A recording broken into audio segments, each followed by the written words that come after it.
sekarang dari pihak terpidana juga masih aja bikin laporan-laporan PMH lah, apalah, saya rasa Reza Gladys pun berhak untuk melakukan hal yang sama. Ya, boleh kan menggugat balik, boleh kan? Ya tanggapan saya bagus. Jadi jangan dari pihak eh, bukan terdakwa lagi sekarang kan ya. Pihak terpidana kan sudah melakukan banyak laporan. Ya kalau Reza Gladys kan baru satu nih yang akhirnya dia dibui. Kalau sekarang dari pihak terpidana juga masih aja bikin laporan-laporan PMH lah, apalah, saya rasa Reza Gladys pun berhak untuk melakukan hal yang sama. Masih punya kesempatan untuk membawa membuat laporan-laporan baru lah terhadap terpidana.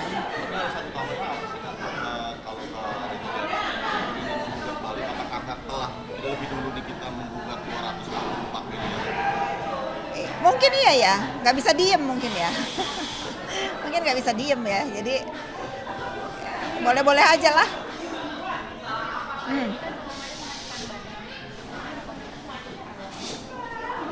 Kalau saya mengutip Bang Hotman Paris aja ya, kata Bang Hotman kan seharusnya emang nggak usah dibanding ya. Menjalani aja hari-harinya, ya menjalani ada remisi dan lain-lain mungkin ya. Ya saya rasa juga seperti itu ya, tapi kan nggak tahu ya, keinginan si terpidana mungkin kan bebas katanya ya. Ya sudah, biar itu kan hak dia juga kalau mau banding dan lain-lain. Tapi saya dengar kan JPU juga banding ya, sama-sama banding.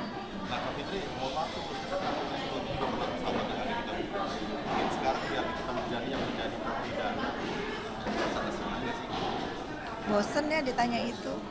Dia kan juga asik menjalaninya, ya sudah. Saya nggak mau terlalu banyak mengomentari ke personalnya ya.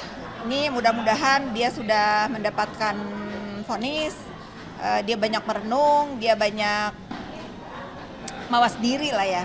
Tapi kalau dia merasa tidak bersalah, ya juga bingung kitanya ya. Dalam fakta persidangan kan sudah terbukti. Sekarang walaupun ada upaya hukum lainnya, kita lihatnya saat ini dia sudah divonis dengan vonisnya pemerasan. Stigma nama pemeras itu udah lagi melekat nih di diri dia gitu. Ya sudah, saya mah mendoakan ya menjalani apapun di hidupnya dengan sabar lah. Kalau bisa nasehatin ya seperti itu, karena udah terjadi kan.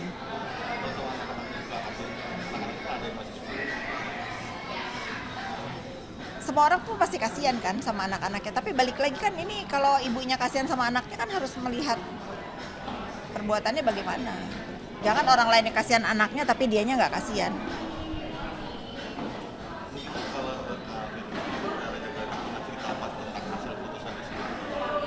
Mungkin kalian nggak percaya ya, aku sama Reza Gladys itu nyaris tidak pernah membahas masalah ini. Nggak pernah sama sekali.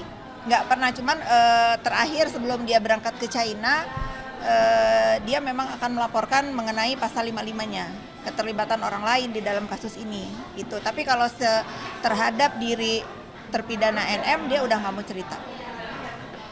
Berarti pasal 55 keterlibatan orang lain itu bisa jadi dokter lagi atau gimana nih? Ya saya nggak tahu ya, kita lihat aja nanti kira-kira yang dilaporkan itu siapa, karena kita persidangan terpidana NM ini didengarkan oleh seluruh masyarakat Indonesia. Saya rasa kita semua masyarakat Indonesia sudah pintar. Kalian ingat dari awal saya bilang si terpidana NM ini tidak sendiri. Terbukti kan tidak sendiri, ada dugaan pasal 55 keterlibatan orang lain di dalamnya. Ya sudah, ya kita nonton aja lah.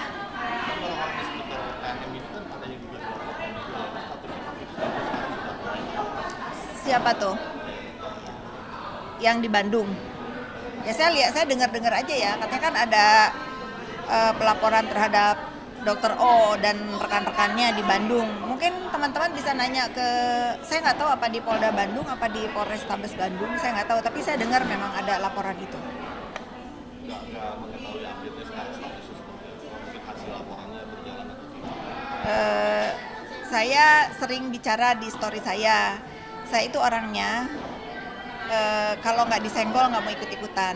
Sejauh ini kan saya baru lihat nih, saya masih liatin nih. Kalau sekarang kan saya suka dibilang mengkoordinir buzzer-buzzer, kayak kan saya udah dituduh ini itu. Tapi ya sudah, ini kita saling tuduh gitu ya. Namanya dunia maya kan kita nggak bisa menahan. Tapi saya sudah warning juga, kalau memang kalian nih para buzzer-buzzer yang mau pro ke Dokter O, janganlah senggol-senggol saya, karena kalau buzzer-buzzernya menyenggol saya akan speak up bukan terhadap buzzernya, terhadap dianya yang jadi terlapor gitu. Saya udah males banget ngeliatin keributan ini, tapi kalau saya disenggol-senggol ya saya nggak bisa diem lagi. Gitu.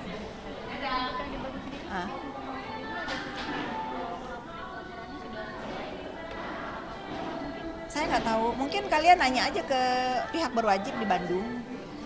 Tapi kalau ada laporan terhadap Dokter O, saya dengar dari pelapor. Memang beliau melaporkan Dokter O dan rekan-rekan.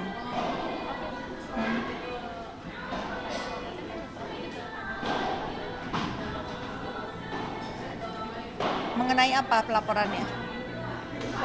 Dugaan pengancaman, teror.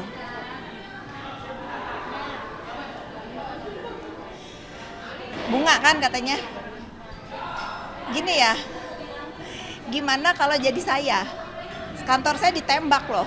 Saya ditembak kantor saya, rumah saya di demo, nggak ada saya ribut-ribut mau apalah. Tapi kalau proses ini, proses pelaporan ancaman Dokter O katanya ya, berjalan, saya ingin bertanya juga kepada PMJ. Gitu kan, setahu saya penembakan kantor saya juga ditangani oleh PMJ kan. Ya kalau jalan saya juga menanya gitu, kok bunga doang dijalanin sementara orang kantor ditembak, apa kabarnya gitu. Baper Dokter O udah cemen ya. Semakin melebar ya sepertinya setelah ada putusan Niki, malah ada laporan baru PMH dan bahkan ada laporan baru lagi di Polda.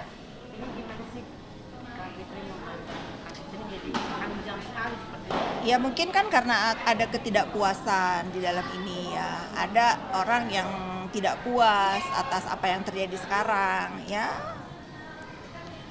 Boleh-boleh aja lah saling lapor. Saya juga kepengen tahu endingnya di mana. Berarti Kak Fitri ingin tahu ending akhir ini semuanya di mana? Mudah-mudahan endingnya menjadi pelajaran berarti banget buat masyarakat Indonesia ya. Tapi ini mohon maaf sekali lagi mau klarifikasi tentang isu yang itu katanya belum bayar pajak, katanya ada teguran dari pihak pajak mungkin Pak. Kamu tanya ke kantor pajak dong. Sekarang aja tanya, adakah namanya Fitri Salhuteru ini berhutang pajak? Saya itu pembayar pajak yang tertib. Tidak pernah nunggak pajak sekalipun. Karena buat saya sebagai pengusaha, kalau kita tidak bayar pajak itu nggak untung. Kita itu dikatakan untung kalau kita sudah menunaikan kewajiban pajak kita. Gitu ya. Jadi kalau sampah-sampah itu bikin gosip apapun, saya mah udah nggak mau dengar. Udah nggak berhasil kan? Udah judol, udah sekarang melanggar pajak, udah apa lagi besok?